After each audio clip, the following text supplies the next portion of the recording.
You're listening to The Sacred Sofa, a podcast that explores all things theology and therapy. My name is Grace Brown. I'm a registered psychotherapist, certified Canadian counselor, and owner of Journey with Grace Counseling Services. And I'm Brad Watson, pastor of Nexus Church and author of the book, A Path Called Compelling. Welcome to The Sacred Sofa. Welcome to another episode of The Sacred Sofa, and thanks for joining us, listeners. We've just completed our narratology series. We explored this past fall our narrative self, the different storylines of life.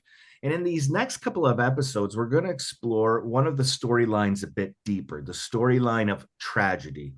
As inside the storyline of tragedy is a very real experience for many of us. In fact, none of us will escape it. And that's the experience of grief. And so, hello, Grace. Good morning. Great to be with you again. It's odd to say that I'm excited for these episodes, but I think this is an important thing to talk about, especially this time of year. And we also have a special guest. Yes. Hello, Brad. Yes. Always a pleasure. Always a pleasure. And I am thrilled to welcome not only my colleague, but a dear friend, Suzanne Trotman. Suzanne and I met through the psychotherapy and spiritual care program. And over the years, we've developed not only a professional network, but have created a beautiful friendship, if I may say. And so, Suzanne, thanks for joining us. And I'd like to start with you introducing yourself to our Sacred Sofa listeners. Thank you, Brad and Grace, for having me on the Sacred Sofa. It's a pleasure to be here. My name is Suzanne Trotman. I'm a registered psychotherapist in Ontario, and I'm the owner of Winds and Change Therapeutic Services business. One of my passions is supporting grievers, and I also serve on the Provincial Church Board as an advisor, and I provide mental/wellness support to clergy. I also facilitate grief groups for widows, children, and bereaved parents at local agencies in the Waterloo region. Well, welcome, Suzanne. We appreciate having you on the show. And I'll say this, any friend of Grace is a friend of mine. So, it's great to have you here talking about a very important and relevant topic. I'm curious, though, could you maybe tell us a bit about what brought you to focus on grief in your work? So in 2008, my late husband was diagnosed with colon cancer and passed away 1 year later. After a battle with colon cancer. After immersing myself in therapy and grief support groups, I then engaged in training because I wanted to give back. I wanted to give back to help newer widows in the process of grief, because the truth is, grief, when you lose a loved one, grief and grieving, mourning is really it's a whole other world. And I benefited from being given supports and a map. And so I wanted to give back. And then in 2022, my oldest son died suddenly from cardiomyopathy. And I wanted to deepen my training, having done training before, and I reached out to Grief Recovery Method, and I did training there, and really broadened my scope in terms of how to better support grievers. And so I'm really passionate about grieving and supporting grievers and non-grievers because of all the constructs that we were given as we kind of grew up and as we immersed in society. We were told this is how we should act or behave. And so I wanted to be a part of deconstructing all the things that we were told, because a lot of them are actually not working. And so the other thing is, I find people are not comfortable with grief. And this is one of my passions because of my lived experience and also my training. Wow. Thanks for sharing so vulnerably, Suzanne. And it sounds like not only as part of your grieving, but supporting others was also helpful in your grief process. And it sounds odd to say it this way, but you clearly are passionate about grief. And so, for the sake of our listeners, we want to get a bit more of a working definition of grief, because grief is not only about death. Can you start us with a working definition? Yeah, I think if you allow me, I think before I get to the working definition, I want to talk about loss a little bit. Is that okay? Just to give a framework. So loss, if we think of tangible loss, which could be death of a loved one, divorce, or if, you lose a house to fire, the tangible losses. And then there are intangible losses. So like loss of a relationship, whether, family member, friend, loss of your body through sexual abuse, loss of control, loss of safety. So there are all types of losses, and we collect losses. Like loss is collective. But for the sake of today, traditionally we're going to deal with loss of a loved one. Mm-hmm. So whether it's a partner, mother, brother, sibling, friend. So we're going to look at loss through death. And I have found that when we think of loss can be needs to be viewed through the lens of what grief is and what mourning is, because those two are really two integral components of loss. So Mm-hmm. grief is, if we think of a working definition, grief is the internal process. So the thoughts and the feelings you have as you adjust or learn to adapt to losing a loved one. And that's a pretty cursory definition. Mm-hmm. Mourning, so grief is the inward response to loss. Mourning is the outward expression of our grief. So it's what we do externally. And there's so many ways that people mourn. So we might host services, we might have vigils, we might have tournaments. And then if we come a bit closer to the heart, people might sit with others and tell stories. They might cry, so there are different ways that we mourn, and it's largely informed by our culture and how we were socialized. Mm-hmm. Mm-hmm. Mm-hmm. So we've got loss, which encompasses grief. Grief can be intangible, as you said, and tangible, and so that helps. I've heard things like grief is a language, not a journey. Can you flesh that out a bit more for us? So when I went through my grief supports as a new widow, that was uh, the term that was used, and so of course it made sense, right? Because it's a journey. Your life is a journey, and I used it quite often. And I remember one of the group members was like, "I hate that word journey. I hate this journey because as widows, this is you're in a spot where you didn't ask to be here when you lose someone." And Mm-hmm. so she always, I hate that word journey. And but that made sense for us at the time. Recently I came across a pastor, and he said, you know what, we need to change that term when it comes to grieving.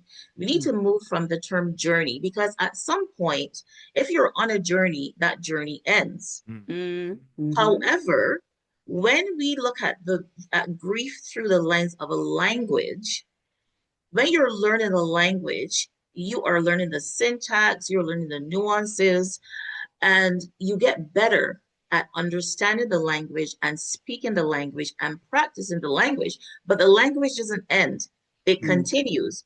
And so I thought that is a really neat perspective. And I think I want to pursue it a bit more, because the truth is the language of grief changes and it evolves, but it never ends. And so as we learn to deconstruct things that we were taught and deconstruct ways that we were maybe told to live and respond, as we better the language of grief, we integrate better and we learn to practice the tools and the remembering a lot better, to help us to be regulated, but also to honor our loved ones and to be healthy as we integrate our loss.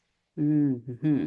Can I ask a quick question here? This is really good stuff. I'm wondering, you mentioned, correct me if I'm wrong, there's the internal process of grief, and then the mourning is the external. What happens, like, is there a connection between those two? Like, how important is it to mourn publicly? I'm just wondering about if you could speak to maybe the connection between the two. Mm-hmm. Well, the mourning is an expression of what's inside of you. And the mourning is healthy. So if we get to our thoughts and our feelings, individuals, when you have a loss, you almost are thrown into an alternate universe where you're sitting thinking, is it real? Is it not real? You're kind of reeling, like for me, my world was thrown off its axis. And I Mm, hear a lot of people talk about that in a different concept, but it's the same thing. So they're lost, they're feeling lost, they're having thoughts of not knowing what to do. Uh, and and and then when you look at what do we do with all these big feelings? Because mhm, all the love you have for this person, how you did life with them, and now the person is not here, but you're left with the love, you're left with the memories, and so those thoughts and the feelings. And so now when it comes to the expression of that, society tends to put boxes around how mourning should happen. Right. So individuals will say, well, for example, well, you shouldn't cry. mm, That's a construct that we were told, right? Or they wouldn't want you to cry, or they mm, wouldn't want you to be sad. And so when it comes now to the mourning, to the expressing, grievers are sometimes boxed in, well, I shouldn't cry, or maybe I shouldn't talk about my loved one, because that's mourning, right? So that's the expression of Mm, what you're dealing with on the inside. mm, mm, But they're now boxing with all these messages and voices that are telling them what they should do. And the truth is, grieving, mourning is mhm, just like our DNA, it's so specific to us.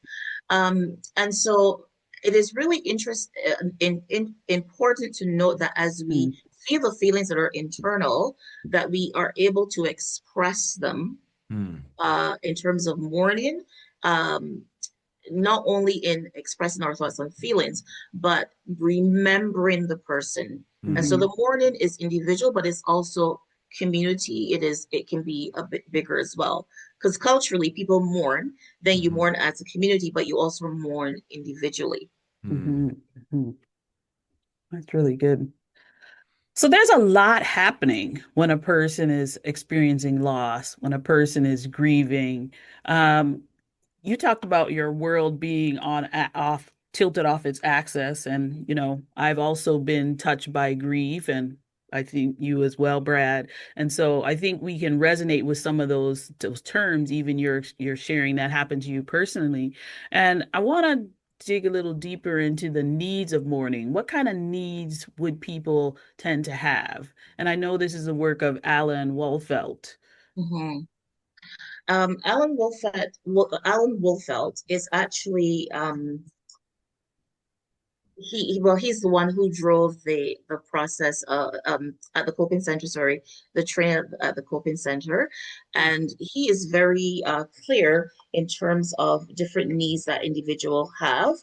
um, I wonder if we, before we get to the needs, if you don't mind, I Mhm. just wondered if we can maybe just touch base, if it's okay with you, Mm. on how how we are to maybe respond to grievers. Is that okay? Oh, Because yes, that'd be great. absolutely. it will all kind of fit together. Is that all Mm, right? yeah, please. Absolutely. So I just because I think the world is very grief adjacent, meaning Mm, Mm, when grief happens, the world looks on, but they don't know what to do with it. Does that make mm, sense? mhm. Yeah. Yep, yep, yep. And so I just wondered if we can maybe talk a little bit, because it will all interconnect, Mhm. about how we can come alongside individuals and maybe journey with them. mhm. Yes, So if absolutely. you, I'll get your feedback quickly. So when can you remember a time when someone lost a loved one and you said something to them that you thought was helpful? Yep. Okay. That's in my head. Yeah, yeah. So go ahead, and I'm curious, Um, they're in a better place now. They have no more pain. Mm, right? mhm. Yeah. I'm glad you brought this up because I'll be honest, this is one of my questions I wanted to ask you is I've been in lines at visitations so often and I feel I get anxious. I don't know what to say. So, Right. I'll lead with, I'm so sorry for your loss. And then as soon as that's done, I don't really know where to go. And so I'm looking for some guidance here. Mhm. Right. So, they're in a better place. You know, God needed them more than you. Mm, You know, you shouldn't cry. They wouldn't want you to be sad. And so the truth is, these are things we would have heard or we would have practiced or ourselves, not knowing really what to say or do. But Mm-hmm. the truth is, we need to understand what individuals are dealing with than to know what to say. Mm. Right. And so Okay. I just wanted to get an idea as to what you have heard or said Mm. when it comes to supporting someone who's grieving, because does it really address the need of the mourner? Mm. Does it really address the need of the mourner? So now, Grace, we'll jump in. So Alan Woolfolk talks about this, the 6 needs of mourning. So the first need is acknowledging the reality of the death. Mm-hmm. So, Brad, when you said sorry for your loss, Mm. so let's do this quick assessment of our responses, right? Right, So, right. so what did that statement address that need? Maybe I don't know how specifically, but yes, I But I would think maybe like it was general, right? Like, I'm yes, so sorry for your loss. yeah. That is quite appropriate. The Mm-hmm. second need is embracing. So these are the needs of the mourners, right? Mm. Embracing the pain of the loss. Mm. So, as a non-griever, you could say, you know what? This must be so hard for you. Mm. Mm-hmm. The pain of this loss must be so hard for you. Mm. And so what you're doing is you're just validating, Mm. right? Mm. Mm-hmm. The third need is remembering the person who died. Mm. Mm-hmm. So this again, this is for the griever, but for the non-griever, you know what? It must be so hard to live without Johnny. And you know what? Mm-hmm. Johnny was so special to us as well. I want you to know that. We Mm. also miss him. The fourth need is developing a new identity.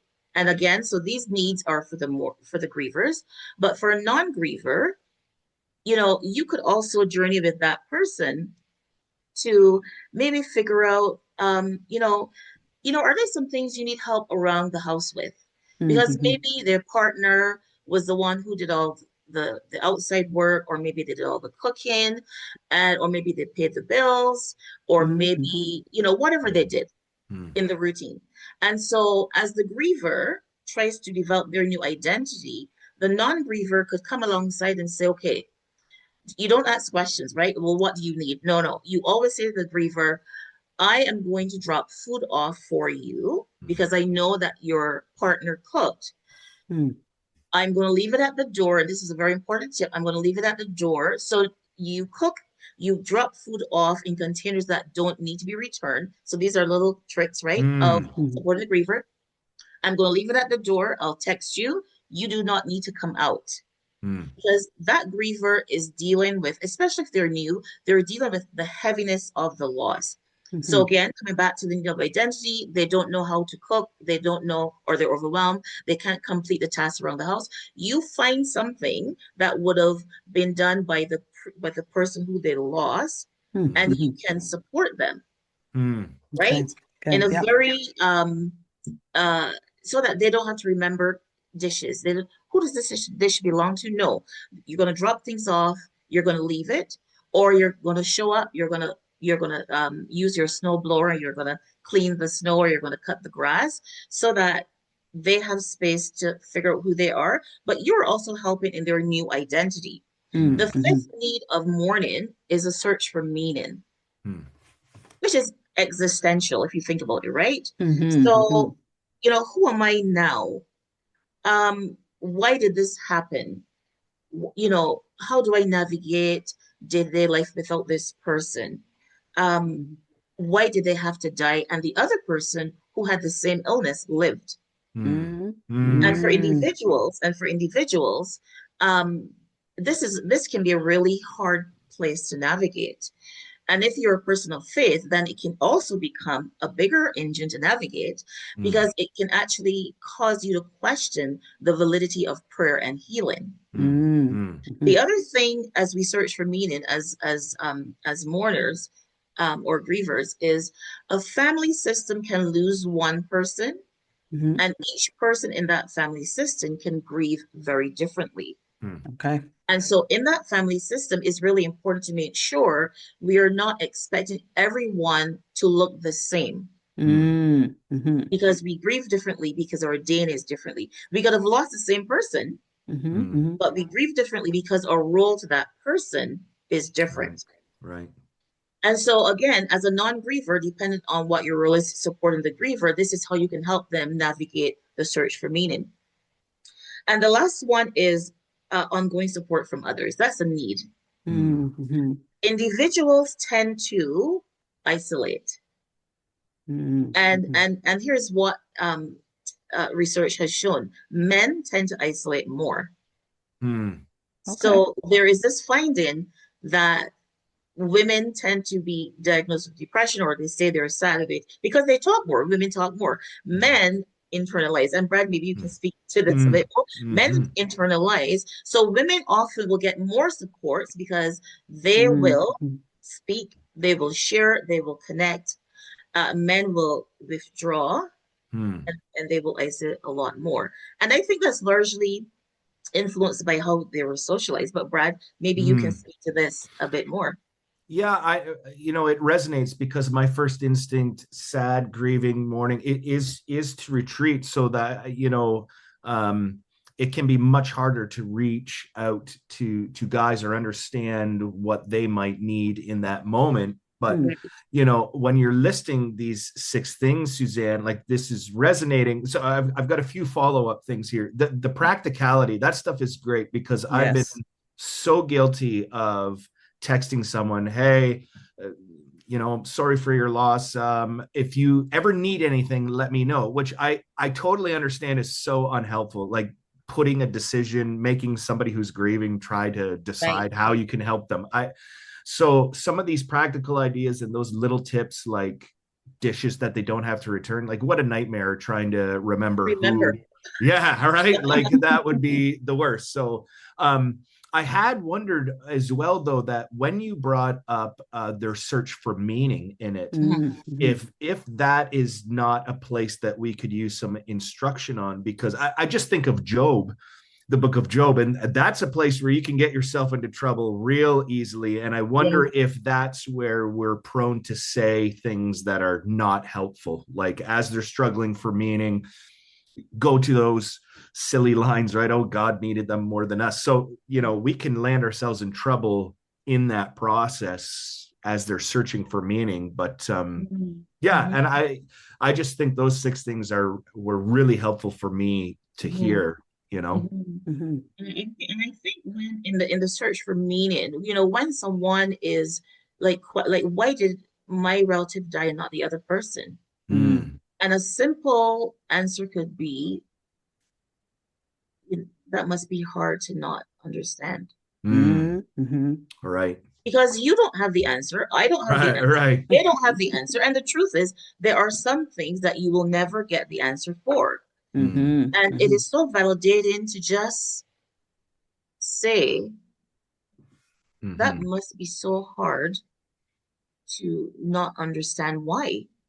Mm, Mm-hmm. Because mm-hmm. what can you say that would help them? What can you Right. say? Right? Like there's nothing you can say that will answer the question because it's existential. It's one of those Mm, things that we might never know the answer to. So mm-hmm. I think we have to be careful when we are supporting the griever not to go in thinking we have the answers because we don't. Mm, Mm-hmm. We don't. We don't. yeah. No. We've got a few more minutes here. I'm curious what I could use more tips and ideas, support as a non-griever. That's oftentimes where, but I'm not sure. Is there other places we should explore first before we get into um, how we non-grievers can help really think about our role in all of this? Well, I'd like to also address the grievers as well. Is that okay? Because I find as grievers, I'm guilty, right? You lose your loved one, and then everyone comes in. Like everyone is there at the Mm, house, they're supportive, and then there's a funeral, all that kind of stuff, and people are there. And eventually people peter out. Mm-hmm. right. And you're left wondering, oh, where did everyone go? And Hmm. so I'll just quickly say this to the grievers: we have to remember that the world does go on, because this is a big thing. It comes up all the time. Hmm. Oh, everybody's just gone on with their lives and we're just here. Well, here's the truth: the world will go on because Hmm. the world has to go on. Hmm. But for the griever, it's really important to realize that as the world goes on, your world is still stopped and Hmm. or has slowed down, and you're still trying to make meaning. And it's really important to find supports Hmm. that can help you figure out how you can make sense of the loss and integrate it while the world has gone on and you are still here, going Hmm. at a very slow space, trying to make sense of it. And so it's really important to tap into supports of any kind, therapy, support groups, friends, family, to help you make sense of it and Hmm. not sit in a place of resentment or why is this person not calling? Because the Hmm. truth is people will show up and they're usually the people that you're not expecting to show up. Huh. Mm-hmm. Right? So change in expectations, I find, is a really big thing that has over the years come up time and time again. Well, my relative didn't call, my friends didn't call, my friends don't speak to me. And so the truth is, your expectations really have to shift. So that for me is the biggest thing in terms Hmm. of speaking to grievers. Shift your expectations, tap into those who are around you and supporting you that will help you make sense of your lost journey. Hmm. Mm-hmm. And then if we want to talk quickly about there's the Kubler-Ross um, um, theory that loss is, the stages. You have anger, you have this, you have, Hmm. no, that theory was developed by Kubler-Ross for those who were palliative and were dying, not for those who were left behind. Ah. But the world has taken it and ran with it and say, well, your grief should be this, this, this. It's not linear. Grief is Right. Mm-hmm. all over the place, and it's not given to a timeline. And so again, this is for grievers and non-grievers as well, Hmm. right? Don't pin people to that theory, because Kubler-Ross developed that theory for those who were palliative and dying, not those who were left behind. Hmm. So, grievers, adjusting expectations is Mhm. important. Acknowledging what you're feeling. Self-care, I think, is an important one because grief is such a holistic experience. You talked Hmm. about forgetting things. Brain fog is a Mhm. natural part of a completely different world you're living in. What other things would be important for grievers? And then, if it's okay, I don't even think, I absolutely want you to come back again. What I'd Hmm. love to end this episode is more tips for the grievers. And Hmm. then I would love for you to come back, Suzanne, and let's talk about more tips and strategies for those who are non-grievers to support Right. grievers. Can we Yeah. do that? Hmm. Sure, absolutely. I would love that. I mean, I love this is one of my passions, but my biggest one is working in grief and doing the psychoeducation of deconstructing all the things we were told. So for Hmm. the grievers, self-care is important because grief really, loss really impacts the whole person. So Hmm. you mentioned earlier the whole thing of the brain fog. So, Hmm. feeling loss, your memory is impacted, your sleep is impacted, your appetite is impacted, just daily functioning is impacted. And so it's really important. I always say the grievers first, hydrate. That's the best thing you can do. If you can't eat, you hydrate. Drink, Hmm. Hmm. drink, drink. Water. Yeah. Hydrate. Yeah. Yeah. Water, Good right? caveat Water, there. right? Hmm. So hydrate. If possible, try to sleep. This is a big deal. If you are not sleeping, it is okay to get help from a doctor with sleep meds or a naturopathic doctor for sleep aids. Hmm. Our systems literally shut down from grasping the depth of the loss. And Hmm. so hydration is important. Sleep hygiene is important. And if you can't sleep, rest is important. Plugging into your community. So isolation, we don't want to yes, it's Hmm. important to take a step back, but it is really important to stay plugged in because Hmm. connection is also very healing. And the Hmm. next time we can get more into the neuroscience of what happens in loss for the body. Hmm. Hmm. Hmm. Hmm.